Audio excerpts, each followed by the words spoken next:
et bienvenue au sein du salon virtuel proposé par la FESIC. Nous sommes avec ESEO, une nouvelle école qui nous accompagne pendant 30 minutes pour vous présenter un petit peu les formations, les modalités d'admission, l'histoire d'ESEO. Nous avons pas mal d'intervenants qui sont présents. Vous les voyez d'ailleurs, pas moins de 7 intervenants. On a de la chance avec nous, donc on va faire une petite présentation.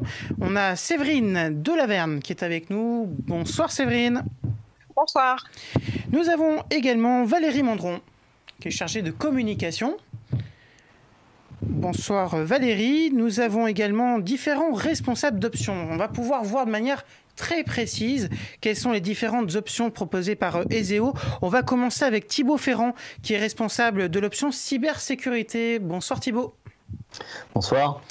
Et nous avons également Ronan Kostawek, qui est responsable de l'option intelligence artificielle. Bonjour Ronan. Bonsoir. Et enfin Anne Magot, qui est responsable de l'option ingénierie d'affaires.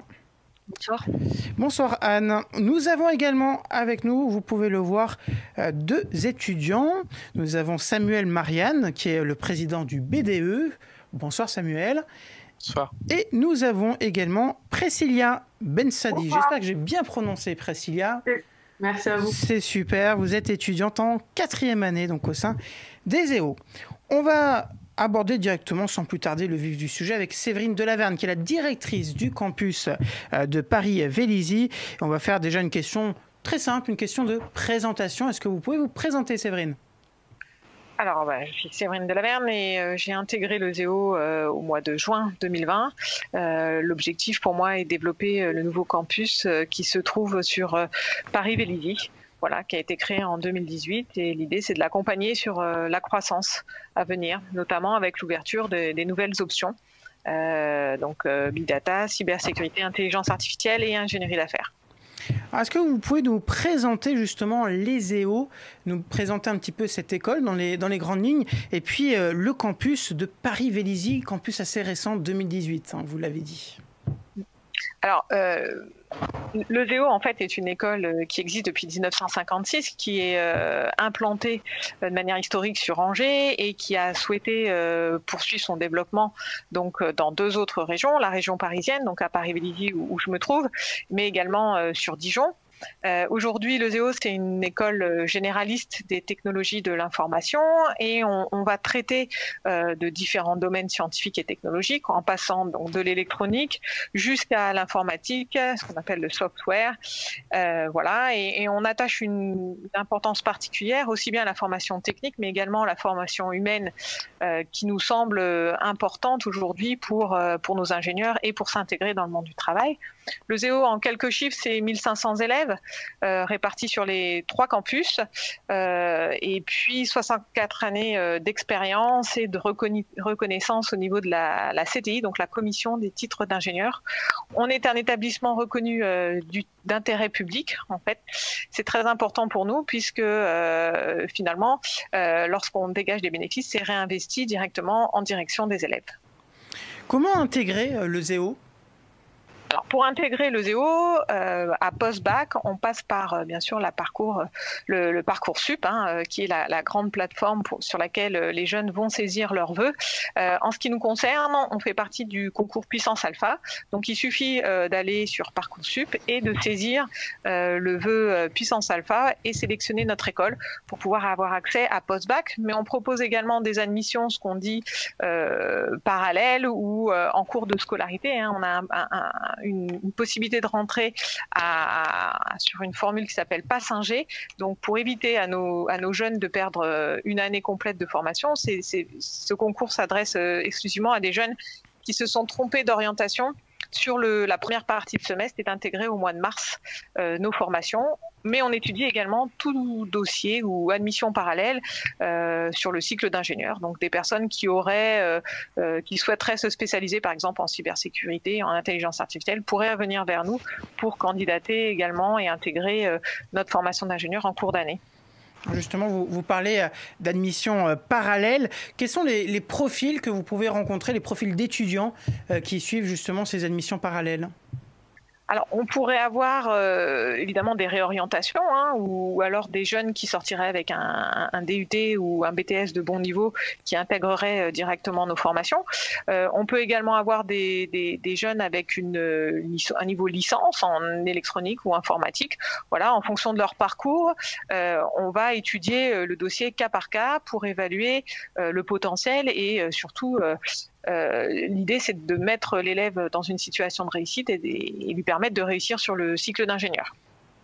Très bien, donc n'hésitez pas, différents profils, on l'a entendu, Parcoursup, on rappelle la date, 11 mars, je pense que tous les lycéens l'ont déjà coché sur le calendrier, donc la date limite pour le dépôt des vœux sur Parcoursup, et puis les admissions parallèles pour pouvoir entrer en cours de cursus, donc au sein de l'ESEO. Merci beaucoup Séverine pour cette présentation très complète, notamment des conditions d'admission, et on va justement rester sur cette thématique des admissions avec Valérie Mondron qui est chargée du communication, donc au sein d'ESEO. Rebonjour Valérie. Rebonjour, moi je suis à l'ESEO depuis 1 an et ma mission elle est essentiellement de promouvoir l'ESEO au sein des salons, au sein des forums lycées et aussi auprès des institutionnels tels que les CIO. J'ai aussi une mission importante puisque notre campus date depuis 2 années de développement. On a besoin de se faire connaître un petit peu sur le plateau de Vélizy et c'est la raison pour laquelle nous tissons des liens pour avoir des partenariats avec des mairies, avec le plateau de Saclay et Saint-Quentin-en-Yvelines qui est la plaque tournante incontournable de notre région.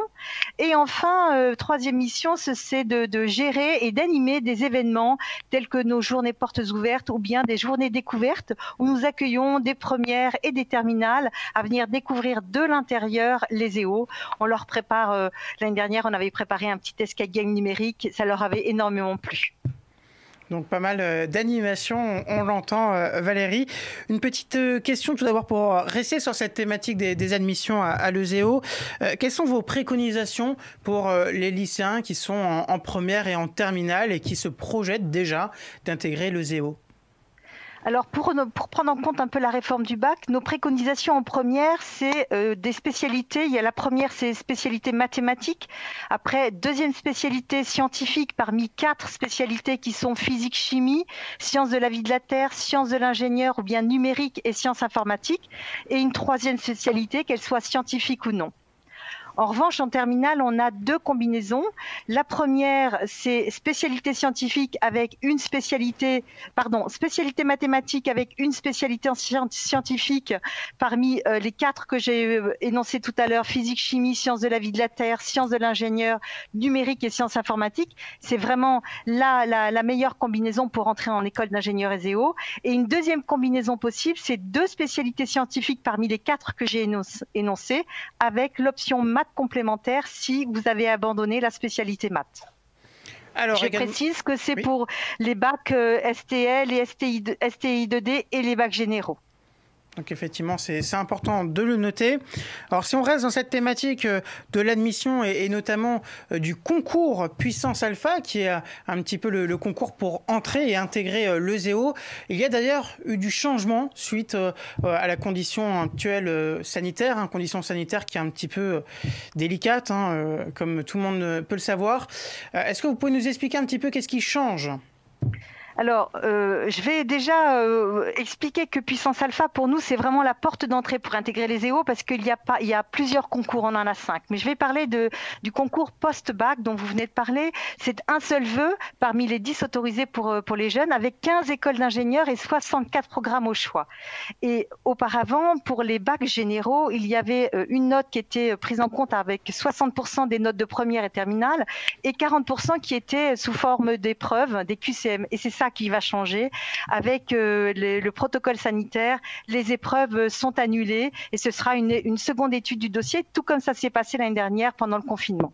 Pour les filières STI2D et STL, de la même façon, ça ne changera pas. Nous avons 60% de la note qui est prise en compte avec les notes de première et terminale et les 40 autres %, ce sera une seconde étude du dossier avec une possibilité d'oral de motivation. D'accord. Concernant le dossier, justement, beaucoup de lycéens et leurs parents également se posent des questions. Qu'est-ce qu'il faut mettre dans le dossier? Est-ce que vous avez des points justement d'attention à porter à la connaissance des lycéens sur les éléments qu'ils doivent joindre à ce dossier? Alors, les notes de première et terminale, bien évidemment. Et surtout, on aime bien la lettre de motivation, qu'ils expriment un petit peu leur projet. Parce qu'à l'ESEO, on accompagne tous les profils. Et on a un large choix bien qu'étant une école généraliste, un large choix d'options. Et ce qui nous intéresse, c'est de savoir de quelle manière l'ingénieur a envie d'avancer dans son projet professionnel, qu'on puisse l'accompagner au mieux. Donc, sa lettre de motivation, qu'elle soit pas une lettre juste recopiée sur Internet, mais qu'elle soit vraiment la description de son futur projet. Donc effectivement, personnaliser la lettre de motivation et puis Exactement. aussi décrire son projet professionnel, autant d'atouts donc à mettre dans le dossier pour optimiser ses chances. Et enfin, en termes de rentrée, est-ce que vous avez des rentrées en décalé également que vous pouvez proposer à l'ESEO? Tout à fait. Alors, nous avons une rentrée décalée dont Madame de Laverne vient de parler tout à l'heure, qui, en fait, pour tous ceux qui auraient perdu un petit peu pied dans leur orientation, qui souhaitent quitter la formation, mais sans vraiment perdre une année, nous proposons dès le 1er mars cette année une formation qu'on appelle Nous Passinger. Et en fait, ça va être un petit semestre aménagé qui va permettre à ces jeunes de se recentrer sur des matières scientifiques, les mathématiques, la physique, les sciences de l'ingénieur et l'informatique. Donc en petit groupe, vraiment maximum 20 personnes pour vraiment stabiliser un peu les bases, pour pouvoir intégrer rapidement, c'est-à-dire dès la seconde année, la prépa, le groupe des prépas deuxième année, et d'entrer vraiment en classe entière avec tous les autres. Fini les concours, fini l'esprit de compétition, c'est tout le contraire les EO, on est dans l'accompagnement et dans l'entraide entre étudiants et l'équipe pédagogique. Merci beaucoup Valérie pour cette présentation. On a pu vraiment aborder de manière complète cette thématique des admissions. On va maintenant s'intéresser au cœur du sujet avec les formations. Et on a la chance d'avoir 3 responsables d'options qui sont avec nous. J'indiquais les options proposées à l'ESEO, l'ingénierie d'affaires, l'intelligence artificielle et la cybersécurité. On va commencer avec l'ingénierie d'affaires. On va retrouver Anne Magot qui est avec nous et qui va pouvoir un petit peu nous parler de cette option proposée. Bonjour Anne. Bonjour. Alors, est-ce que vous pouvez déjà présenter un petit peu votre option en quelques mots? Comment se constitue cette option? Alors donc rebonjour, Anne Magot, je suis responsable de l'option ingénierie d'affaires. C'est une nouvelle option qui voit le jour sur le campus de l'ESEO Vélizy. L'ingénieur d'affaires en fait intervient sur des ventes complexes. Il est l'interlocuteur privilégié entre une entreprise et son client. Donc le but de l'ingénieur d'affaires, ça va être de développer un portefeuille client tout en tenant compte des contraintes commerciales, financières et techniques. Et justement, cette option est basée sur ces 3 contraintes puisqu'on va s'appuyer sur un enseignement technique pour développer d'autres expertises, que ce soit managériales, financières ou commerciales. Pourquoi prendre cette option si on est un lycéen en terminale? Pourquoi se diriger vers cette option? Alors, l'option ingénierie d'affaires que nous développons au sein de l'ESEO répond parfaitement aux besoins du marché, c'est-à-dire former des ingénieurs qui sont capables de gérer toutes les étapes d'une vente en s'appuyant sur une expertise technique. La grande difficulté que rencontrent les ingénieurs d'affaires aujourd'hui, c'est le manque de bagage technique, ce qui limite la compréhension du besoin client. Donc pour nous, s'appuyer sur cette formation technique sur les 3 premières années pour développer cette option ingénierie d'affaires nous semblait vraiment indispensable pour répondre aux attentes des futurs recruteurs. Quels sont les métiers que l'on peut retrouver après avoir suivi cette option ? Alors l'ingénieur d'affaires peut intervenir sur l'ensemble du secteur industriel, que ce soit sur de la vente de produits ou en société de conseil en ingénierie. Donc l'étudiant qui aura suivi cette option pourra être chargé d'affaires, travailler sur du business développement, responsable grand compte ou encore piloter des projets. Et enfin, quel est le parcours de formation pour poursuivre cette option ? Alors cette formation se déroule sur 3 semestres. Elle se termine par un projet, par un stage, excusez-moi. Ces trois semestres en fait viennent compléter un enseignement technique et scientifique que les élèves suivent en tronc commun. Nous formons donc nos ingénieurs au développement et au pilotage de business units, donc sur les aspects commerciaux, de la réponse à appel d'offres à la soutenance en passant par la négociation, sur les aspects financiers, sur des problématiques de pilotage de finances d'entreprise, pilotage d'équipe, et également sur des aspects commerciaux. Très bien, merci beaucoup Anne pour cette présentation très complète de cette option ingénierie d'affaires. On va maintenant passer à une autre option, c'est l'option intelligence artificielle. On va retrouver Ronan Kostawek. Rebonjour Ronan. Bonjour Christophe. Alors, est-ce que vous pouvez là aussi faire le même exercice, nous synthétiser, alors c'est compliqué, j'en suis bien conscient, mais en quelques secondes nous parler de cette option intelligence artificielle? Oui, c'est un exercice un petit peu compliqué, mais l'intelligence artificielle, globalement, c'est quoi? C'est une image pour désigner un ensemble de systèmes et d'applications qui sont capables de réaliser des tâches qu'on a pensé un temps être l'apanage de l'intelligence humaine.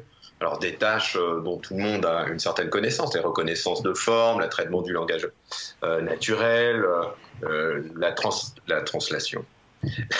La traduction automatique, j'allais faire un anglicisme, l'aide à la décision, l'aide au diagnostic, enfin, ce genre d'applications.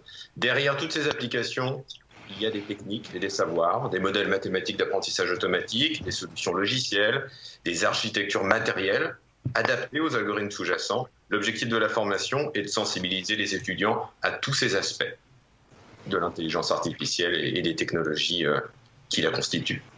Pourquoi justement choisir cette option ? Parce que les compétences qui sont liées aux technologies de l'intelligence artificielle sont très recherchées actuellement par les entreprises. Tous les secteurs sont concernés. Les transports, le biomédical, la défense, le conseil en stratégie, le marketing, la finance de marché, traditionnellement aussi, est intéressée par ces thématiques. Bref, la liste est loin d'être exhaustive. C'est un domaine extrêmement porteur. Donc pour nos étudiants, c'est la garantie d'une entrée dans le monde professionnel qui se fera accompagnée d'opportunités variées et nombreuses. Effectivement, opportunités variées, nombreuses. En termes de métiers, c'est même des métiers qui naissent un petit peu tous les jours. Exactement. Alors l'éventail de métiers est très très large. Ingénieur de développement en intelligence artificielle, consultant spécialisé en intelligence artificielle, chercheur dans le domaine de l'intelligence artificielle, ingénieur de recherche en intelligence artificielle. Il y a une petite nuance, data scientist. Un panorama extrêmement large. Et comme vous l'avez dit, des métiers qui se créent en fait. Sur le parcours de formation, est-ce qu'il diffère par exemple de celui d'ingénierie d'affaires ? Alors, disons que la matrice de la formation est à peu près identique. La formation se compose sur 3 semestres,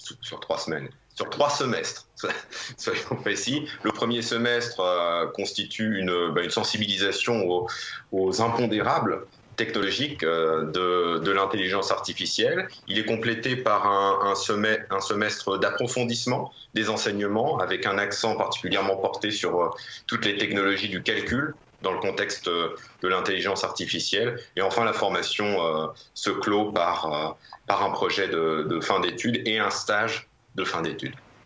Merci beaucoup Ronan Kostawek pour cette présentation, là aussi très exhaustive, dans un temps très réduit. Je vous remercie d'avoir fait cet exercice, donc responsable de l'option intelligence artificielle. Et puis on va aborder la dernière option, l'option cybersécurité avec Thibaut Ferrand. Rebonjour Thibaut.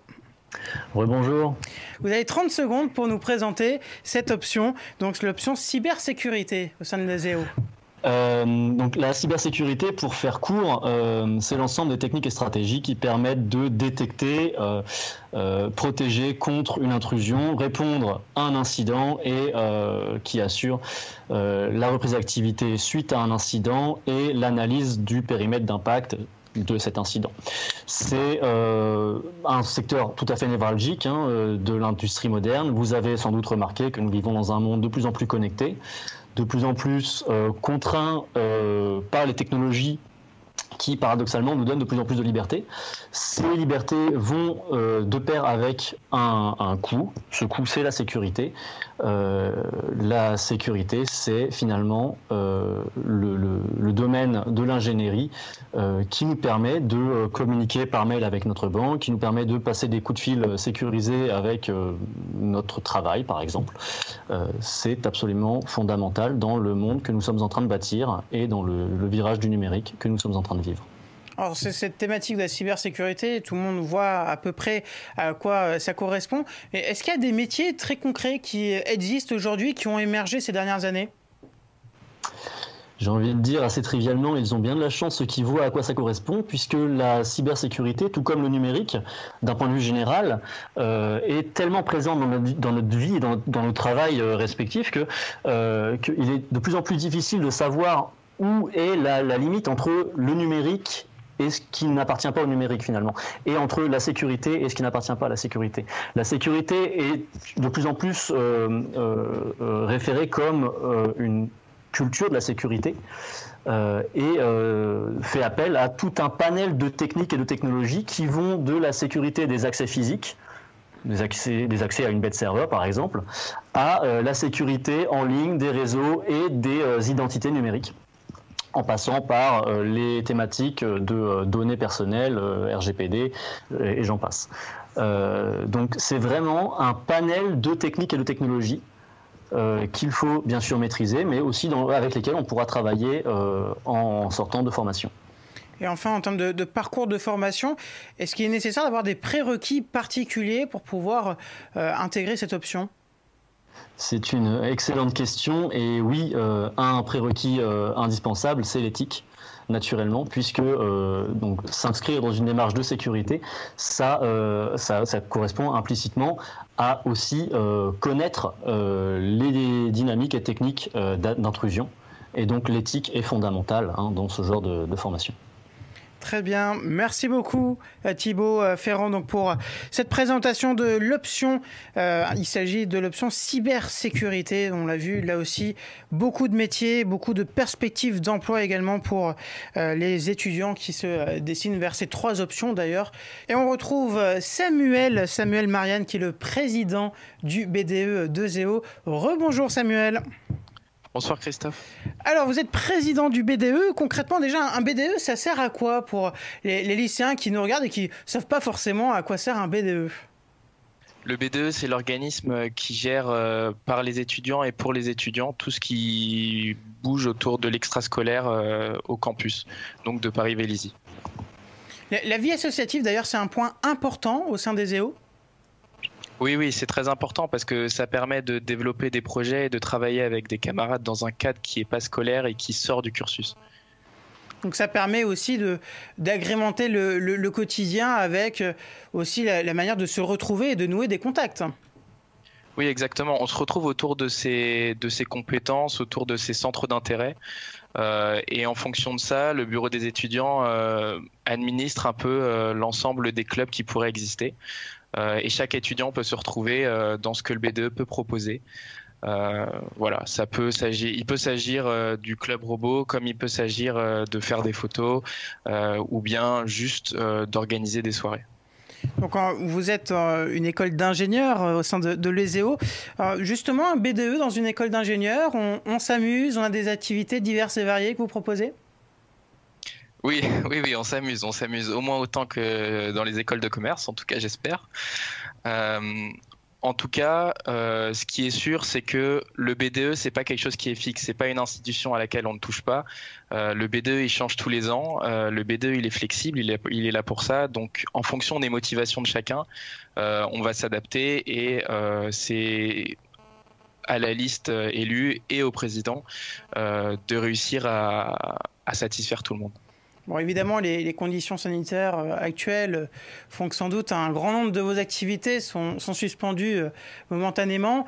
J'imagine que vous devez être impatient que ça s'arrange d'un point de vue sanitaire pour pouvoir repartir sur de nouvelles animations. On est impatient. Après, on a aussi la force d'être répartis sur 3 campus à l'ESEO. Donc, avec ce confinement, c'est vrai que les 3 campus étaient très isolés au niveau de la vie associative initialement. Et grâce au premier confinement et à ce deuxième confinement, on arrive à se mettre ensemble. Et puis là, pour donner un exemple, il y a un Discord intercampus qui vient d'être ouvert, où vraiment toute la vie associative des 3 campus va être coordonnée. Donc, ça nous donne vraiment une force de cohésion malgré le fait que Vélizy soit plus petit qu'Angers et que Dijon soit plus petit que Vélizy. Merci beaucoup Samuel pour cette présentation des différentes activités proposées par le BDE d'ESEO. Et on va terminer cette séquence avec Priscilla Bensadi, qui est étudiante au sein d'ESEO en 4e année. C'est bien ça, Priscilla? C'est exactement ça. Bonjour à vous. Alors pourquoi vous avez choisi d'intégrer ESEO tout d'abord? Tout d'abord, l'ESEO est une grande école d'ingénieurs généralistes qui propose une formation qui a un lien entre l'électronique et le numérique. Donc ça m'intéressait beaucoup, des domaines vraiment intéressants.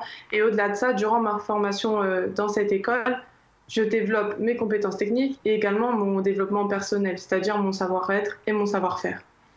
Alors vous avez intégré le campus de Paris-Vélizy, un campus qui est particulièrement dynamique. Exactement. J'ai intégré ce campus dès la première année préparatoire et j'ai eu la chance aussi de faire mon séjour à l'international dès la 2e année préparatoire à Shanghai, avec bien sûr un enseignement du mandarin et la validation du HSK2 à Shanghai. C'était très enrichissant. Donc effectivement, déjà un voyage très très loin, dans des contrées très lointaines. Donc là aussi, une vocation internationale qui peut être aussi intéressante dans un cursus. Est-ce que vous avez un conseil à donner à un futur étudiant de l'ESEO, un élève de terminale qui hésite encore, qui se dit pourquoi pas être ingénieur, mais je ne sais pas trop comment faire, est-ce que j'ai le niveau? Est-ce que vous avez un conseil à donner à un élève de terminale aujourd'hui? Faut savoir que la formation d'ingénieur, bien sûr, demande beaucoup d'investissement, de travail personnel, mais il ne faut pas lâcher. Si c'est la vocation d'un élève, il faut qu'il travaille et les résultats arriveront. Et au-delà de ça, comme je l'ai déjà dit, c'est aussi beaucoup, il faut développer vraiment son savoir-être. Donc c'est vraiment une formation très enrichissante et complète. Donc il ne faut pas lâcher, donner le travail nécessaire et ça paiera. Alors Priscilla, vous êtes en 4e année, donc la fin de votre cursus arrive bientôt. Est-ce que vous avez déjà une idée de ce que vous allez faire dans quelques années? Est-ce que vous avez déjà quelques contacts, quelques pistes? Déjà, je débute en février l'option d'ingénierie d'affaires pour devenir ingénieur d'affaires, ingénieur manager, c'est ce que vraiment j'aimerais faire plus tard. Et après, pourquoi pas dans le secteur de l'automobile ou du biomédical. J'hésite encore.